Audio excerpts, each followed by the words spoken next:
Quite opposite when compared to India. The increment is bare minimum here, which is actually bad. So Abe, you're referring to the 1 to 10%. So and also you're implying that there's a prescribed minimum raise in India. What is that number? I'm curious about that. So I love that we can all talk about this and kind of, bring a global perspective to it. So Abe, let us know what it would be in India, or, like give us some hard numbers to think about as far as like how this would compare in India. I'm interested in that.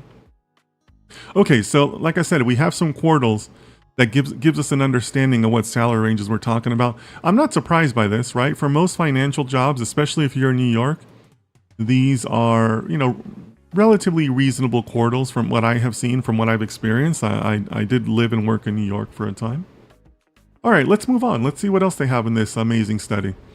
Okay, so these are the most common benefits that they receive. 92% health insurance, 88% dental insurance, 58% are receiving parental leave. I don't think there's really anything surprising there, right? I mean, those are fairly standard benefits in the US. So Abe adds, as per my knowledge, it's like 3 to 8%. Okay, so you're saying that's a prescribed minimum? Like, is that a legal minimum, Abe?